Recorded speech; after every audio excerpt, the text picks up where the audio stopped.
but it's good to see you here. Today I want to start basically by not only welcoming you, but also kind of talking about that this lesson is not about how much you weigh. And so if anyone is here thinking I'm going to try to make you feel guilty because you topped the scales, that's not what this lesson's about. It may end up there, but what I want to talk about is the issue of self-control this morning. And that really is what this lesson on food addictions is about. As we discussed last night, addictions, the nature of addiction is an obsession, kind of a compulsive, obsessive behavior. And it's about getting into rituals. When it comes to food, the issues with the food addictions is that a person is feeling empty. And the emptiness is not always because we need nutrition, but it's because as a human being, we're feeling empty inside. And so when we sit down, we begin to try to stuff ourselves to fill the emptiness that we're experiencing inside. And sometimes that emptiness that we're feeding with food may very well be a spiritual emptiness. It may be, as we talked about last night, some of the emotional emptiness, maybe the unresolved business from the past. It may be that we're eating out of frustration over various resentments or bitternesses that are there. In other words, sometimes yesterday is not done. And we need to go back and revisit those things that may build resentments and bitterness in our life and help us to feel empty inside and not cleansed like the Lord wants us to feel. And so this lesson kind of is going to touch on some areas about food. We're going to talk about anorexia, we'll talk about bulimia, and we will talk about compulsive overeating, and we'll also talk a little bit about fasting in the latter part of this lesson as time affords. The Bible talks an awful lot about that, and I hear an awful little about that. So maybe we need to get our Bibles out and brush them off a little bit. We'll talk about all those things this morning. I believe that we can start out with a verse in 1 Corinthians, the 6th chapter, and verse 12 for this particular lesson. And you can read further in the context if you would like to. But basically what it says is, everything is permissible for me, but not everything is beneficial. Everything is permissible for me, but I will not be mastered by anything. Food for the stomach, and the stomach for food, but God will destroy them both. 1 Corinthians 6 and verse 12. Here what he talks about is, he puts food in this context of things that are permissible and of things that might have mastery over us. Did you see that? Food is his illustration of what can have mastery over us. And I believe that as we look at that, we see that example. The book of Philippians, the 3rd chapter, and verses 18 through 20. Whereas I've often told you before, and now say again, even with tears, many live as enemies of the cross. Their destiny is destruction, and their God is their stomach, and their glory is in their shame. Their mind is on earthly things, but our citizenship is in heaven. I want you to look at that little phrase, their God is their stomach. That's Philippians 3, 18 through 20. Their God is their stomach. And in that passage, what he talks about is people who are living to satisfy the stomach. People who are living around their meals. I think probably the most bizarre case that I have ever had to deal with in the mental health and addiction field is with a young man, 8 years old, that weighed just short of 300 pounds. And what I did is his family invited me to come into the home and to watch this young man at dinner time. And literally, this young man would hover around the table. You could see his eyes almost animalistic. He began to search the food that was being put on the table to find the biggest piece. And when he would sit down, before the amen was said, he was digging in and grabbing the pieces he had already claimed and just loading his plate up.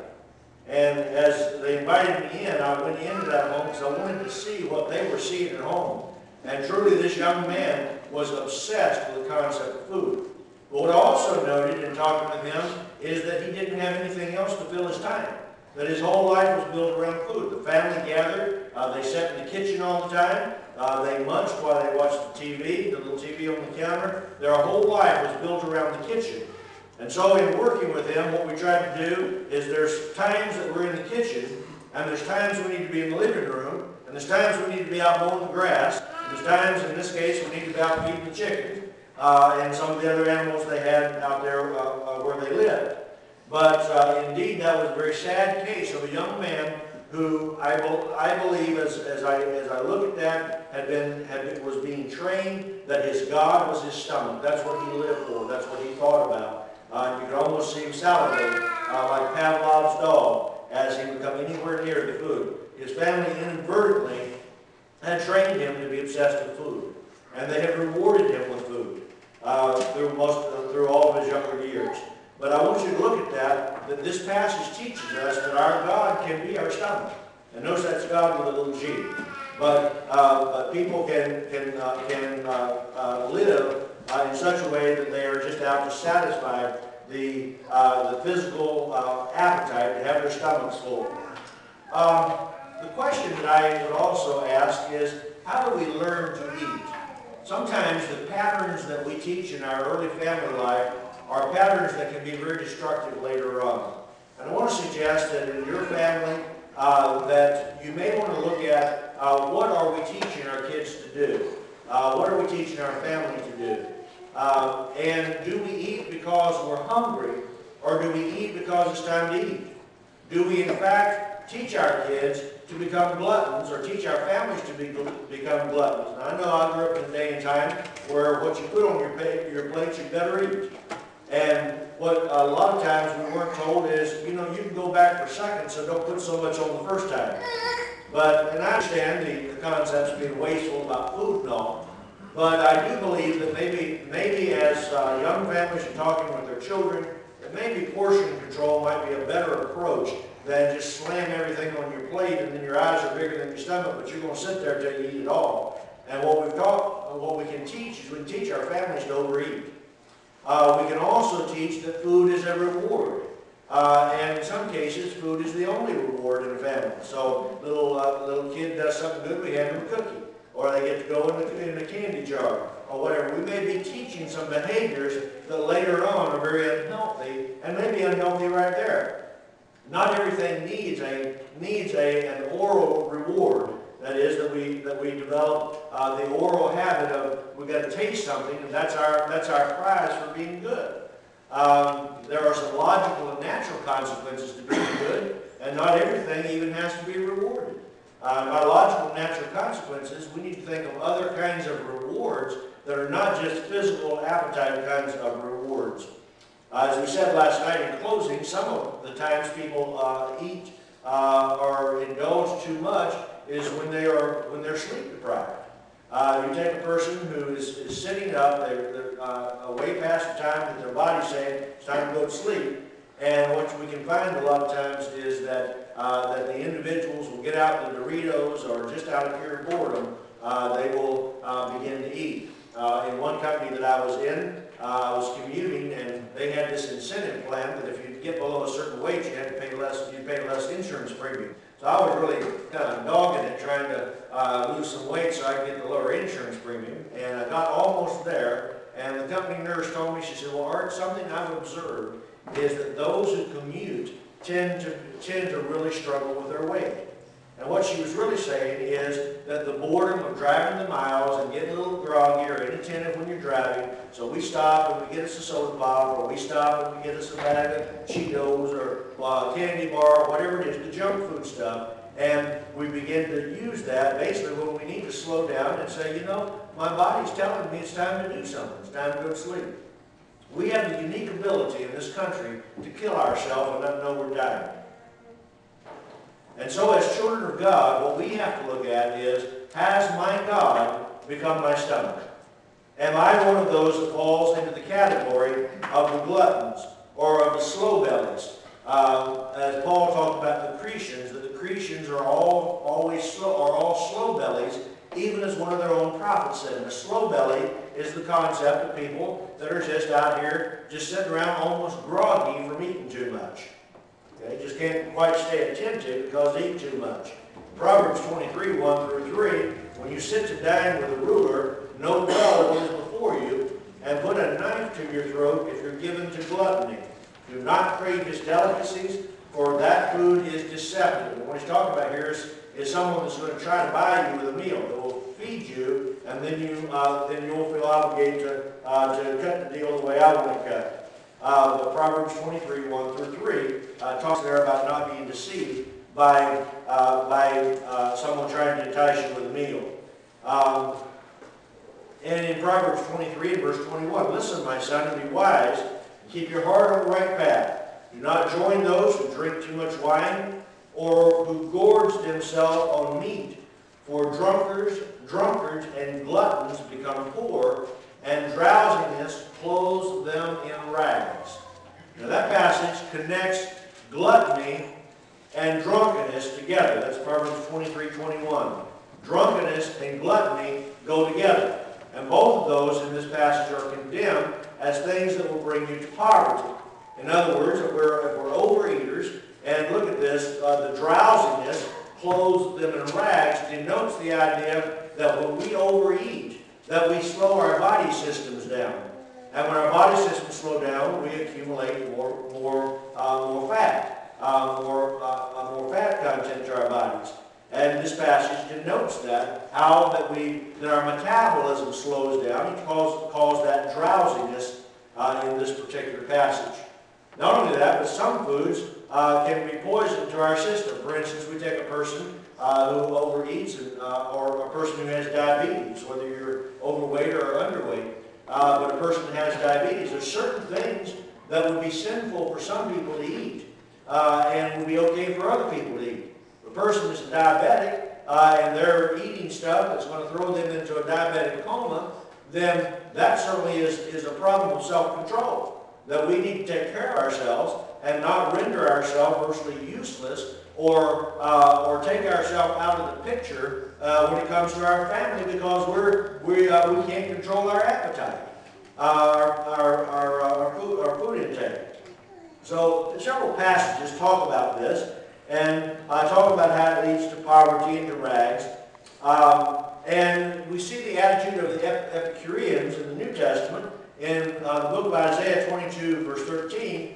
But see, there is joy in revelry, slaughter of cattle and killing of sheep, eating of meat and drinking of wine. Let us eat and drink, for tomorrow you'll die. Now that's the Epicurean philosophy from the New Testament. But the philosophy is, well, we'll just eat whatever we want. Tomorrow we'll die, and so what? I want you to think about that when we don't control our diet, that we make ourselves susceptible to all types of health issues. We make ourselves susceptible to being uncomfortable, being in some ways unable to serve God fully and effectively, because we've become a slave to our appetites. Whether the appetite is for food, or whether it's for sexual misconduct, or whatever it might be, God does not want us to let our appetites run away with us.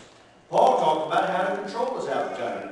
And what he said is that if eating meats would cause anyone to stumble, he would eat meat no more. Can you imagine going through a life that you actually said, I will have self-control enough that I'm not going to eat meat ever again? Can you imagine that?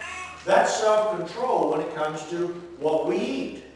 And if we're diabetic, or we have other health issues, that certain foods are not healthy for us, then we need to have that same type of self-control that Paul had. And whereas it may be something offensive to a person on one hand, it may be something that's dangerous to us on the other hand.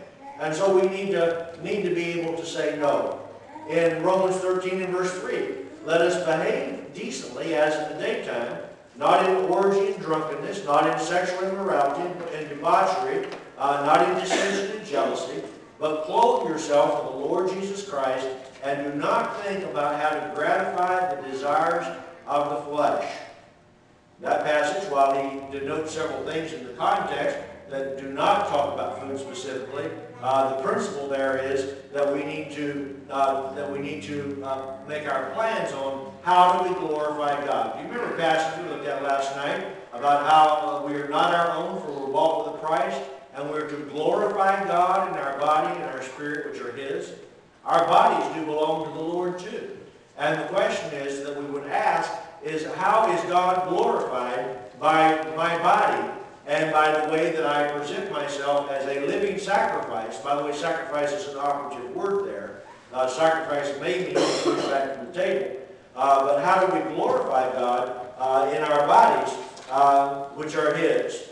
Now, we looked at several passages, and what I want to do is to build on those in several areas of application.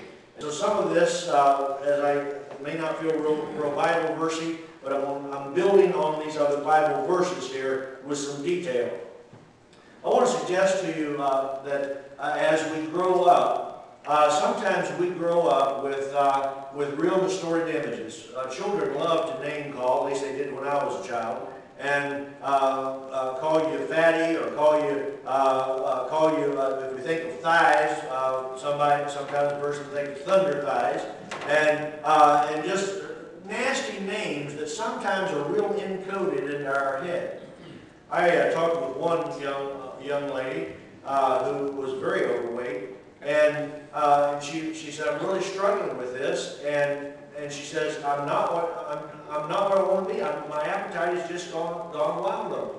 As we went through some therapy stuff, what I came to realize is that as a young woman, that she had been exploited, sexually abused actually, and she had been exploited, and she had developed in her mind the concept that if I'm ever going to take care of myself and keep people from abusing me, I have to be a big girl. And that whole concept of being a big girl had played out in becoming a large woman. And as we dealt with that, there were some definite underlying pieces here to where the conclusion that I had is it's not what you're eating, but it's what's eating you. There's things here that you need to deal with. There's some unfinished business, maybe some childhood trauma. It may be things that have been said to you, things that have happened to you, the feeling that you need to protect yourself. Sometimes in marriages, as I talk with some of the married ladies, what they will say is, well, you know, every time I get skinny, every time I try to get back to the body size I want, then, you know, he thinks I'm looking too sexy and he tries to get me pregnant. And then they had a whole bunch of kids, so I guess that's what they've been doing. But the point there is that sometimes husbands are very uncomfortable with the body image of their wife. And it creates this jealousy and kind of that possessiveness. And some of the women I've talked with actually overeat in order to keep their husbands away from them. Because they're just hounding them all the time for sexual favors.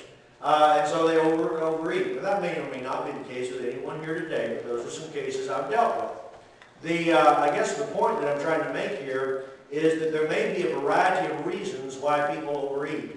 And sometimes those reasons are not the apparent reason. It's not because they can't push back from the table, but it's because something is eating them on the inside, some resentment, some bitterness, something that needs to be addressed at a little bit deeper level. There are much healthier ways to deal with the issues that we have than trying to stuff those down inside with food. Now, the other thing, we talked a little bit about anger in some of the lessons last night, and anger can be something that if we have been taught not to express our anger, that anger also becomes sometimes stuffed down inside. And notice that idea of being stuffed. So we stuff it down inside, and then what we try to do is to satisfy that or soothe that with the various foods that we eat.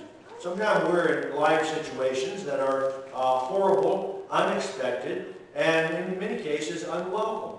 And we don't quite know what to do. And so in our frustration and in our anxieties and in our worry, or just in our spinning kind of out of control here, we end up almost like a little baby that the satisfaction comes from having a bottle and then going to sleep. And we can carry that same pattern into our adult lives. We can have obsessions also with body images, and I get a great deal of concern over our media today. If you're out here looking, if you go out the checkout lane in the store, you're going to see magazines, and we got all kinds of different kinds of images. Who was Johnny Depp was the sexiest man alive now? I saw that one the other day. That's a stretch. But anyway, he was on the cover of some magazine. And but look at the image that we have portrayed in our culture, because many of the ideas of what the ultimate person is we get off of the media. And so we have the skinny minis and the Johnny Depps and the GQs and various other magazines that will kind of give us, this is what you're supposed to look like. I'm going to tell you what, that's a real problem if you don't look like that. Let me go way out on a limb here and get to rhythm. And I believe that we need to take a serious look, families, at the toys our kids play with. When we grow up with Barbie, Barbie's anorexic, folks. And we grow up playing, and in our fantasy land, we grow up with that. By the way, did you ever notice Barbie doesn't have any visible means of income or parents? And we grow up with our kids in that fantasy land, playing with, and I'm not just picking on Barbie, Skipper's in there too, and Ken's in there too. But what if you don't grow up to look like that? What if that is your image of this is what I need to look like, and what message that give me that I am somehow unworthy, and now I go back to Matthew 6, and I'm worried about how tall I am, I'm worried about how much hair I got on my head, I'm worried about this, I'm worried about that, in terms of a disproportionate amount of frustration about what this outer body looks like. When I was a little kid, I thought I'd grow up to be about 6'6", and be a big football player knocking people down on the field.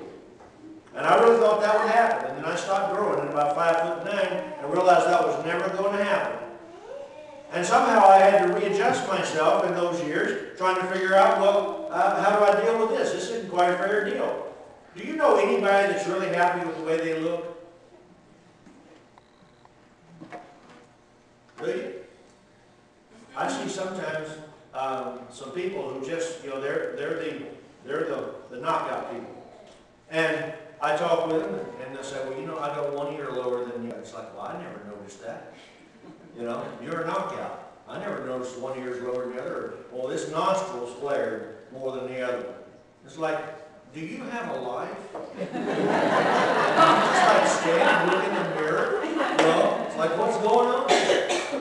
But often what we do is we're not happy with the bodies God's given us. Folks, this is the vessel of your soul. And that's all you got. So what we do is we learn to accept ourselves as we are. If we're 5'9", and or if we've got a problem with our hair, a problem with our complexion, or we got a flared nostril, guess what? That's what you get. And a lot of times we get very unhappy about that. As a result, we get some distortions, or can get distortions about our bodies. And we have kind of a body dysmorphia. That is, we have distorted body image. Some of those that are into the anorexic arena that literally have almost regressed to a pre-puberty kind of a body function. They look in the mirror and they still think they're ugly. They still think that maybe they're too fat, and just a very distorted concept of this. I have worked with equine therapy, which is horse therapy, and one of the most interesting things to do when we're dealing with anorexic, mostly women, but there are some men that are anorexic. When we work with them, what we do is we go to the auction and we buy horses that are bound for the glue factory or for put downs.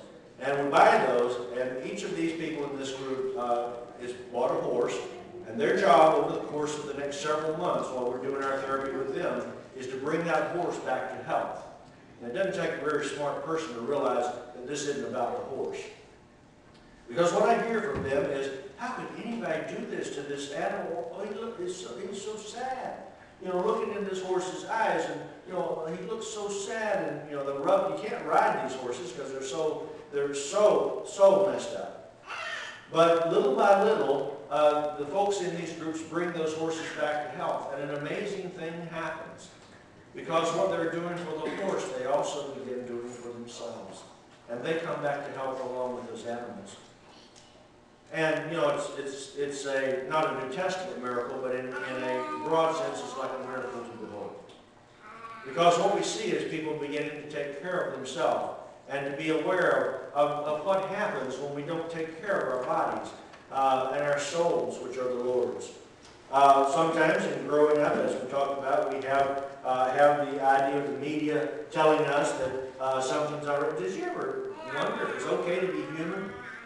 You know, we watch the media and it tells you your mouth stinks, so you got to use this toothpaste and you got to drink this Listerine or that little horse or something. And by the way, you better be sure to use your deodorant because you might smell bad.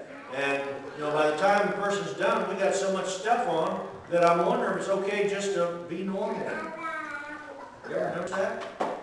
And we in the name of selling products, sometimes we've really messed ourselves up. I'm going to talk a little bit about diet pills and all that kind of stuff a little later on as time allows. But eating disorders, anorexia is one of the main eating disorders, and basically it's defined. It often includes 50 to 60% loss of the normal body weight. It is usually maybe an intense fear of gaining weight. In other words, almost a phobic fear of that.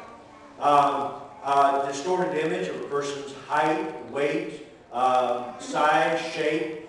And so as the person becomes concerned about that, they begin to actually eat less. And this is not the person taking it and throwing it up. This is the person's actually controlling their weight.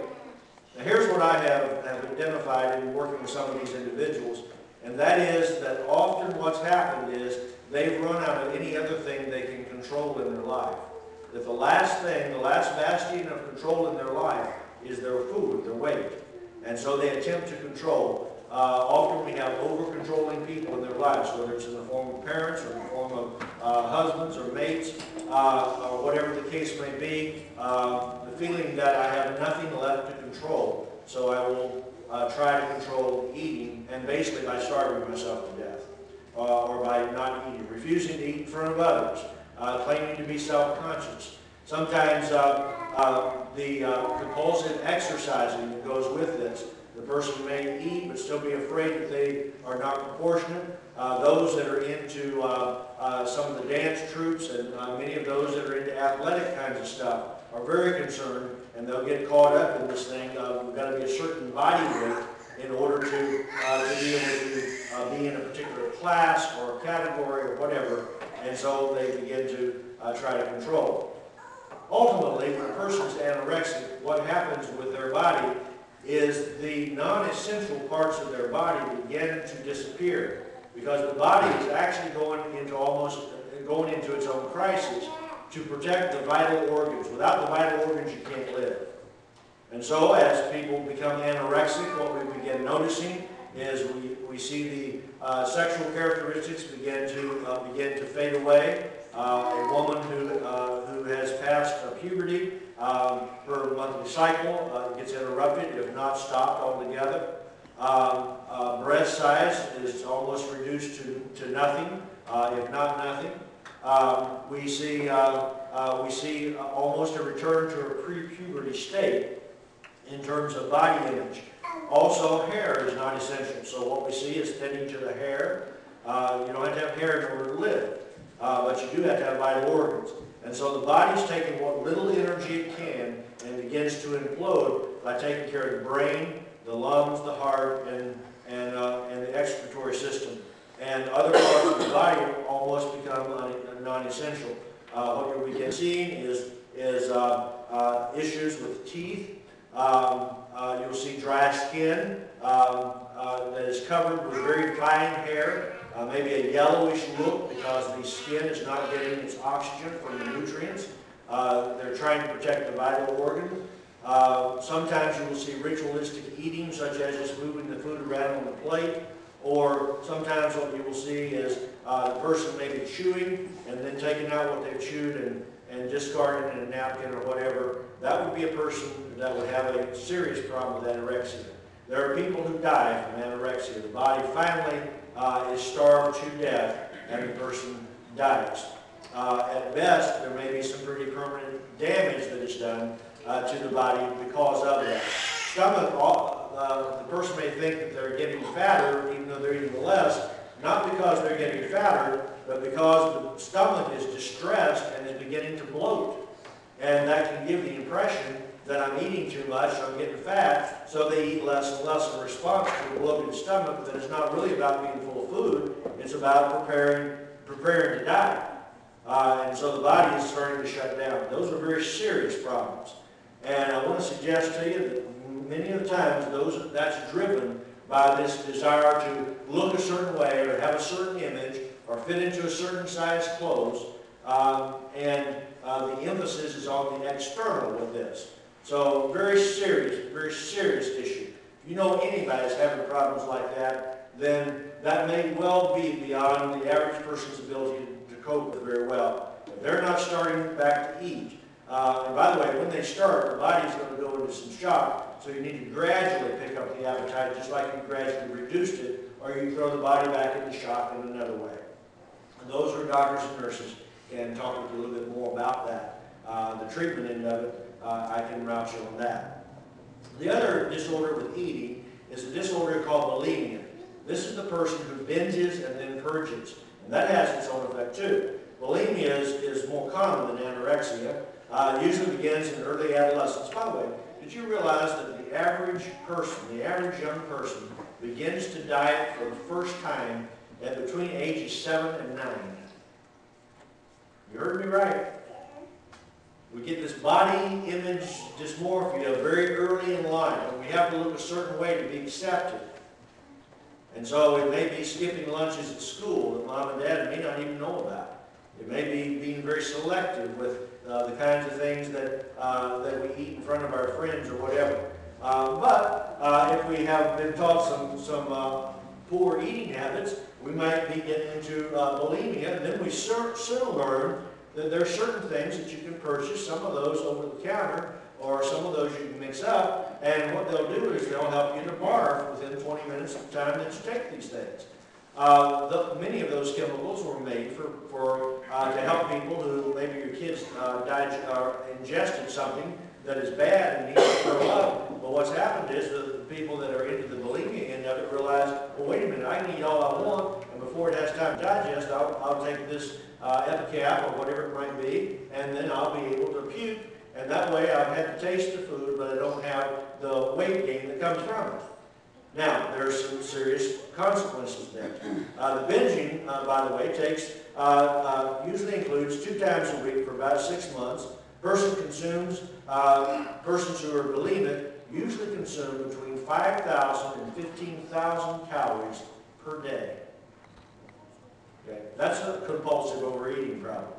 But then what happens is they purge, they vomit, they're taking laxatives, they may be taking diet pills that have them buzzing on caffeine, speeders of various kinds, and they may be taking drugs of certain sorts to reduce body fluids. The bottom line is they're playing with their body and literally playing with their life in this. They may revert back to severe dieting or to swing back and forth between the binge and the purge.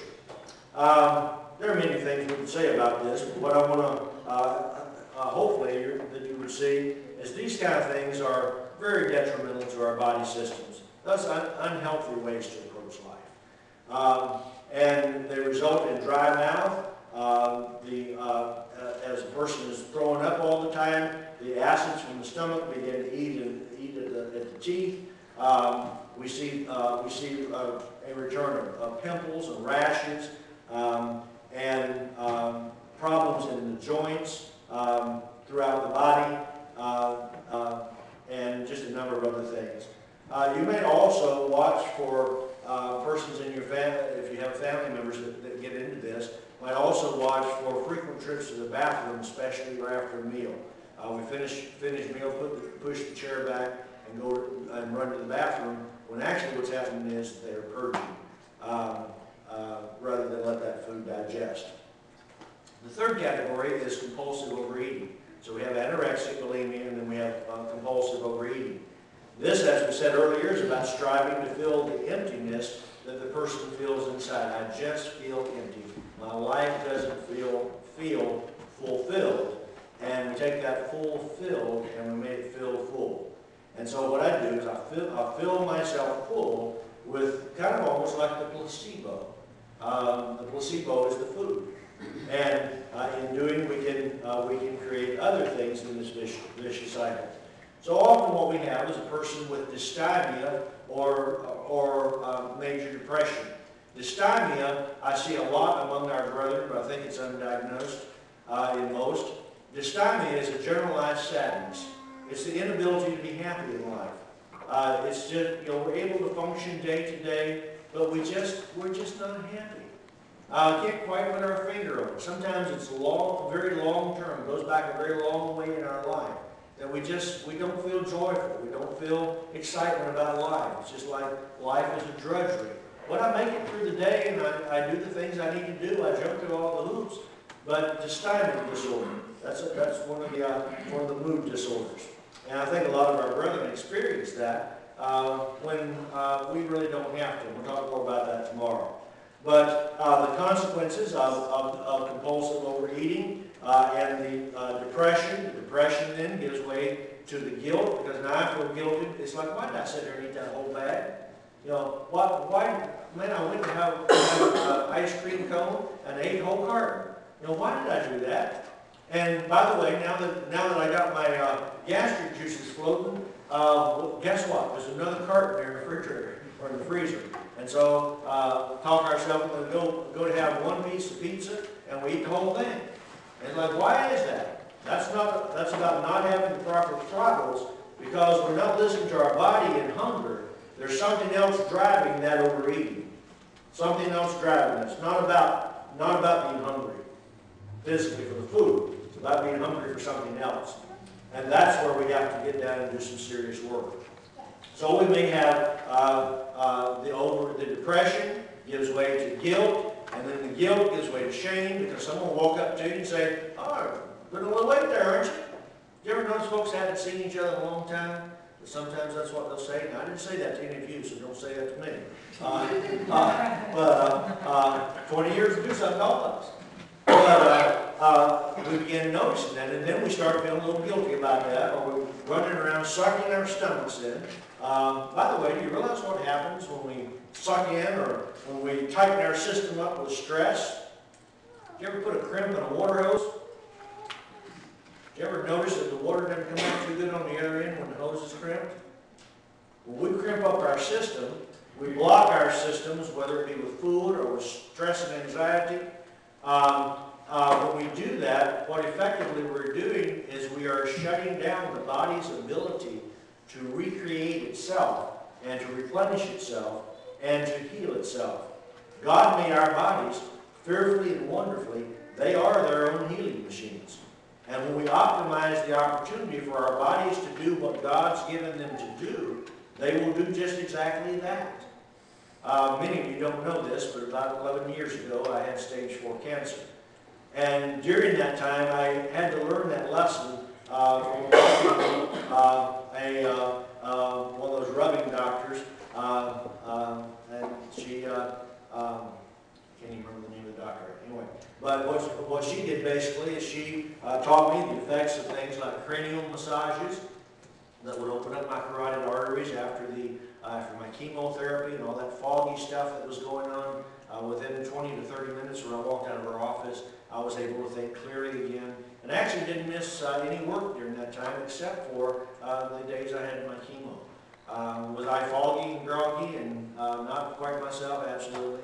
But I was able to function. I was able to maintain my lifestyle. And one of the things I learned during that time is the power, I'm going to go way off this lesson, but I learned about the power of music. And I remember King Saul in the Old Testament, how he sent for David often because his music soothes my soul. And I began to look at that, and it's like, you know what, if that's in the Bible, that music soothes my soul, then maybe I need to pay attention to that. And I got to thinking, well, you know, there's harps in heaven, and David played the harp. Maybe I need to go get some harp music. And I did that, and I would go to sleep each night to harp music, and And then I began to look at some of the Psalms and about the nature round about us. And it's like, well, nature's round about me for a reason. So I took a lot of time to stop and smell the roses and watch the ants as they would crawl across the ground.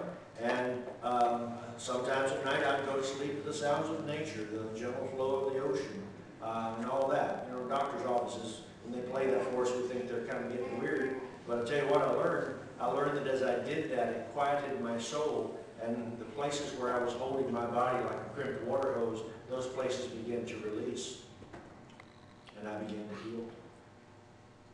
Was it the chemo? Was it a combination? I don't know, but I do know who caused it.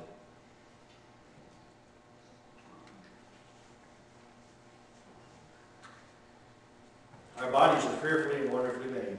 And sometimes what we do is we reduce our body's ability to do what God has given it to do. Many times we have emotional disorders that go with the eating disorders, whether it be anorexic, bulimic, or compulsive overeating. And there are emotional disorders often that go with that. And what we have to do if we're going to get the external issue taken care of, you can diet time after time after time. One guy told me he lost 400 pounds, and he weighed about 400 pounds, but all the diets he'd been on, he'd lose it again, lose it again, lose it again more. And it's like, food's not your issue. You got some stuff in there you got to deal with, and it's going to be pretty painful. Are you willing to take the journey? So I would suggest to you that if you have some problems with food, don't let your stomach become your God. And don't be like those Christians who are called slow bellies.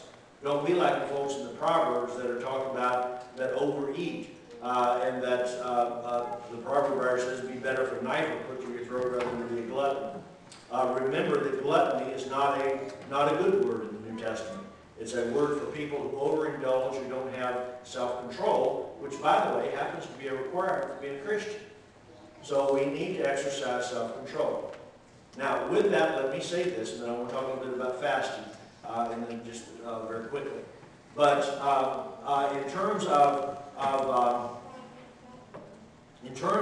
body size, there are some things that will cause us to gain weight that are not about whether I've got some underlying disturbance going on with me. For instance, if a person is on some medication, some of the side effects of certain medications are that there's weight gain. And that just goes with it. So we kind of have to decide which is the lesser of the two evils here. I can do this and get better on this end, get my chemistry right, but on the other side, I'm going to have some weight gain. There can be issues such as thyroid issues, that if we've got a thyroid that's kind of out of whack, then we can have weight gain that does some strange things. So just because a person is large doesn't mean that they're out of control. So that's why I said in the very beginning, this is not about what you weigh, but it's about how you deal with the foods that you take in your life. Bodily exercise. We'll talk a little bit about that tomorrow. But Paul told Timothy that bodily exercise is good for a little, or for a little season. And what he was suggesting there is that if we're taking in, what he was suggesting that we need to exercise our bodies. Anytime that you go to a medical specialist, what they would probably tell you to do is to diet and exercise. They're going to tell you that if your blood pressure's high, if your sugar's high. They're going to put you on the scales and tell you whether you're overweight or morbidly obese, and all that, and then there'll be some recommendations made forward about you. What we know is those that tend to be way overweight are cutting out years of their life, years that could be used in service to God, years that could be used in service to family, years that could be used very productively in some other ways, and we actually shorten our own lives by not watching what's going on and staying in as good health as we're able to stay. So I would suggest to us that we, as children of God, need to be aware of what's going on with our body. We need to try to optimize our body's abilities as much as possible, legitimately, simply by taking care of ourselves. God has taken care of us, and I think that is almost going without saying that He really expects us to be partners in that, in taking care of us. And that's not just about our soul, but it's also about the as well. The other piece here is that we, and I think I mentioned this, that we can have all kinds of other disorders, such as an obsessive compulsive disorder, an anxiety disorder. Someone is all anxious and their stomach's all churned up, and what they learn is that if I drink soda pop, or if I eat or do whatever, it settles my stomach out. When maybe the underlying issue is not about what you're eating, it's about the need to be able to deal with your own anxiety and those issues. We can talk more about that if you want to this week. Sometimes post-traumatic stress syndromes from childhood trauma, or traumas of wartime, or of domestic violence, or various other kinds of traumas can have a person try to soothe themselves with food. I want to talk just briefly now about a lost art, and I'm not the lost art, I want to talk about a lost art, which is the art of fasting. And I don't have time to develop all of this morning, but what I want to do is give you just a little bit of this. You ever noticed how in the Old Testament, how many times fasting is talked about? And are you aware that the first two sins ever committed were about food? Adam and Eve and the forbidden fruit. And then Cain and Abel and the fruit of the ground offered as a sacrifice and worship instead of a meat sacrifice. First two sins were about food. And I don't know if there's a correlation there, but at least I make that observation. They're not the only sins that have been about food. There are several types of fast talked about in the Bible.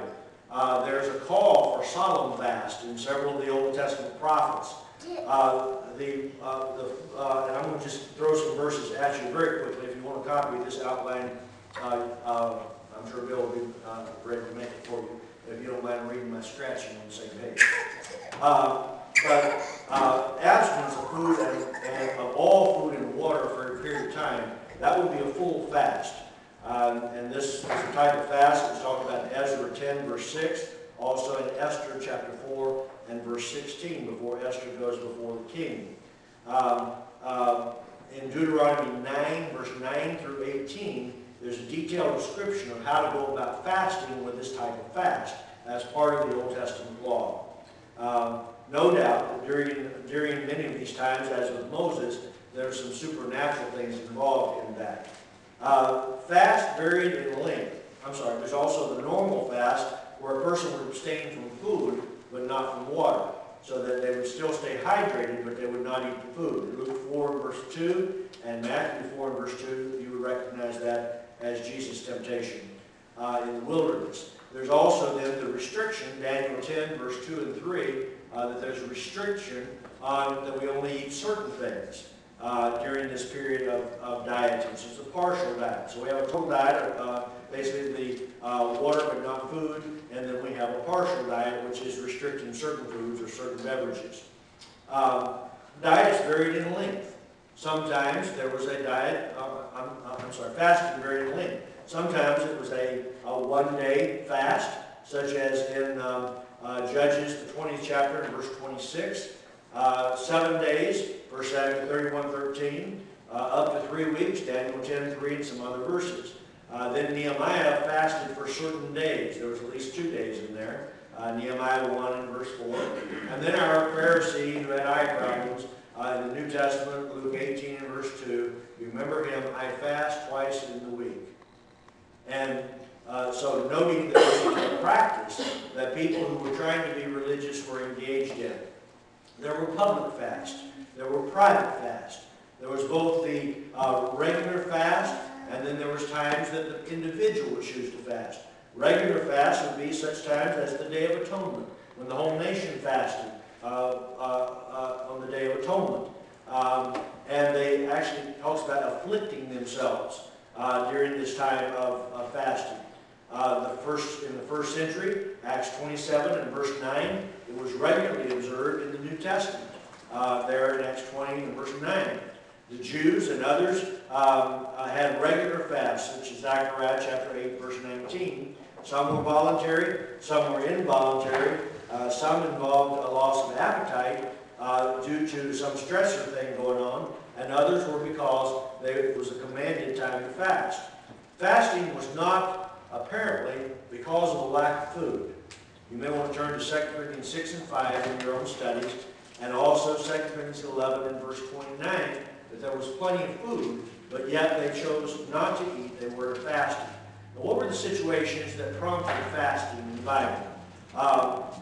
The sins prompted fasting, and grief over those sins. When Moses came down from the mount, the people of God were called into a solemn fast because of their sins and revelry that were being committed while the Ten Commandments were being given to Moses, Deuteronomy 9, beginning in verse 15.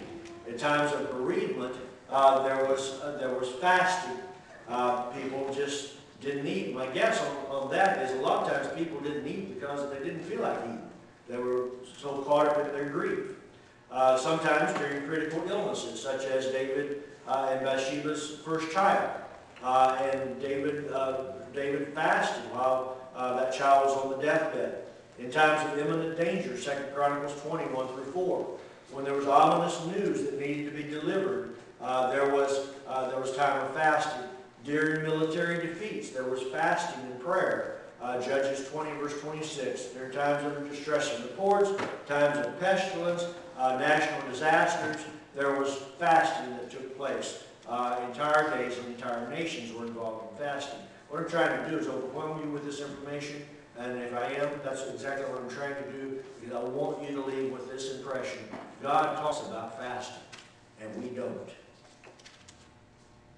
The teachings of the Old Testament respecting fasting are very clear, and we've already gone over many of those. But fasting in the New Testament, the reference in the New Testament is a little bit more limited.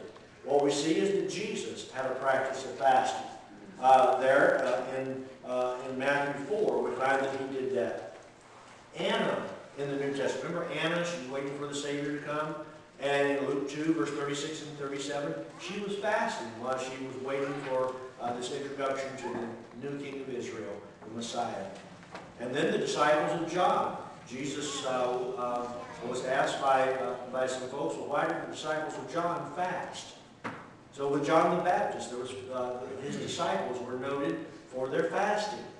And then in Matthew 9:14, the Pharisees were involved in fasting.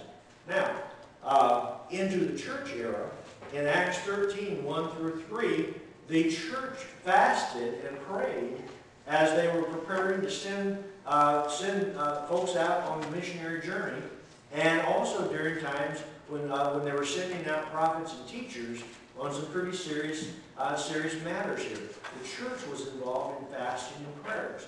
When elders were being appointed, they were appointed with fasting and prayer, as well as the laying on of hands. Paul and Barnabas, in Acts 14, verse 23, they fasted and prayed during the appointment of elders. During time of persecution, Paul talked about how he fasted, 2 Corinthians 6 and verse 5, how he fasted oft during times when he was being persecuted. And what I want us to get the picture of here is whether we're going to the Old Testament or the New Testament, God's Word speaks about fasting. And when I ask brethren, have you ever fasted, sometimes they look at me like they don't have the first clue what I'm talking about. And I know what that's about when I get that look, because what it means is they've never done that. I really believe that in the Lord's church we have lost three of the great arts of the New Testament. The first is fasting. I'm sorry, the first is prayer. And it's an interesting passage over in the book of Luke. It talks about some things, and then at the very end, it says, nevertheless, it talks about prayer. And it says, nevertheless, when the Son of Man comes, will he find faith upon the earth? And I look at that verse, and it's like, that looks out of context. Why is he throwing this verse about lack of faith in with verses about prayer? And then it hit me. You ever have one of those ahas? That was, aha, I got it. Faith enough to pray. Will there be enough faith on the earth when Jesus comes back? Enough faith that is driving his disciples to pray. You know, if you were in your house and right in the midst of your family, and your family never talked to you, that they moved around you and you interacted daily, but you never talked to each other. You had the ability to talk into here. Would you think something was wrong? What about when God's family moves around him and never talks? Would you think something's wrong? So I believe that one of the first things that we have really kind of messed up on is prayer. I was sharing with some of y'all earlier, actually yesterday, about the Korean group that I'm working with, and probably one of the most challenging things in my life is to teach people who grew up in Buddhism and are now in the Methodist Church, to teach them about God when there's a language barrier that just almost gets you way in the middle of all of us. It doesn't always, it does. But one of the things, as I talked with several of them, there's one of the ladies there that was very secretive about her life, especially about her daily habits. And ultimately what came out was this woman had read in her Bible, but when you pray, enter your closet. And you know what she did? Her statement was, he said, I do it. She goes into her closet for the first hour of each day. She made herself a prayer booth. And there she spends an hour communing with God as she understands at this point. It's like, you know what, I'm not going to tell her she didn't have to do that. As a matter of fact, I may build me a closet. Because I just think that's beautiful. The disciples came to Jesus and they said, Lord, teach us to pray. Look at who they were. They were Jews that had been praying most of their life. Or at least observed prayers. But you know what? They knew they didn't know how to pray. And Jesus taught them. By the way, it's a misnomer to call that the Lord's Prayer. It's really the model prayer. And if you look at it real close, it's a question of whether it was even a prayer at all. It was how to pray. But sometimes we have to be taught how to pray. Some of the prayers of the Bible weren't short prayers. Jesus prayed all night. And in anguish, he's falling down on the ground. You know, falling on his face. When's the last time that you ever did something like that? Or various postures that are talked about in the Bible in terms of praying. And maybe different circumstances in life that put us in different postures. So, without getting into another whole lesson on prayer, that's the capsule version. We've lost, I believe, our prayer and faith involved in prayer. And I would urgently encourage you to talk. And here's what I want to say as I wrap this piece up. And that is that prayer is not so much about us changing God as it is about God changing us. We struggle in prayer, and we're looking for answers, and they're not found in giving lists. Prayer. Meditation. Oh, how I love thy law. It is my meditation day and night. I learned the art of meditation in a strange place. I learned it with a needle in my arm in a chemo ward. And I learned to allow myself to commune with God. I learned that I could just kind of be still sometime and just let go and let God be in my life. And that's not about some euphoric moment. It's simply about learning to wait upon the Lord. And we've lost that art of meditation. Meditation on God's Word. Meditation in terms of just going out in nature and just observing the wonders of God's magnificent hand. Standing still and sometimes looking back at how God has been there for us all along. And we kind of lose that, and we pay an awful price because we, in place of that, have anxiety and distress and worry. But the other art that I believe we've lost is the art of fasting. And perhaps we need to go back to that, because what this is really about is about self-control. It's about where are your priorities. Is my life built around sitting at the table 3 times a day, eating in between meals, and having a snack before I go to bed. Is that how my life has gone so far low? That's the highlight of my day? Or is there something more spiritual to my day? I didn't say it's wrong to eat 3 meals a day. But if that's the highlight of your day, something's wrong.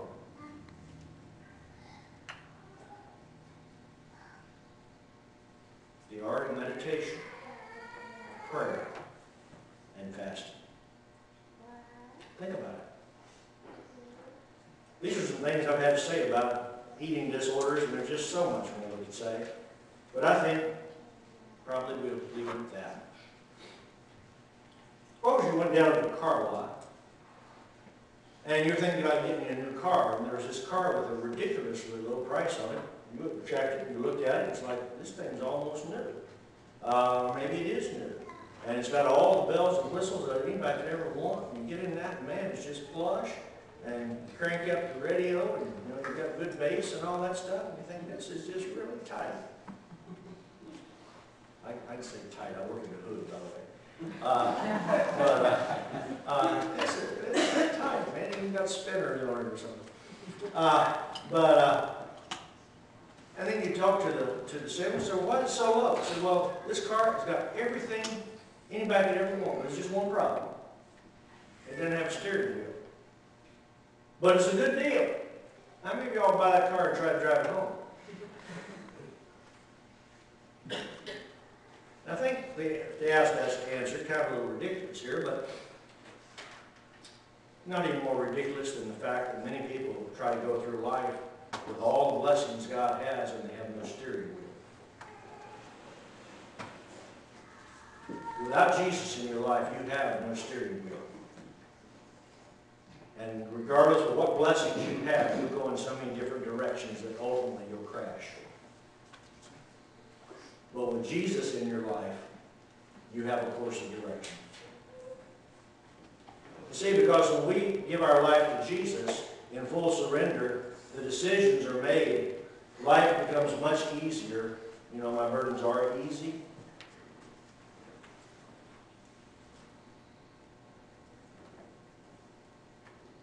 And Jesus becomes the steering wheel of our life. It's not all about me. It's about Him who leads me. So my question for you before we sing this song is, take a good look at yourself. Not as you see yourself in the mirror, but as God sees you. And as He looks into your heart, who's in the driver's seat of your life?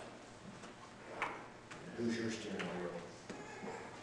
If you need to make your life right with God, if you're a Christian, you acknowledge some things, and want us to pray with you as you repent, we'll be glad to do that. If you need to be baptized into Christ this day, we'll be glad to take care of that and leave this place and burn your sins with you.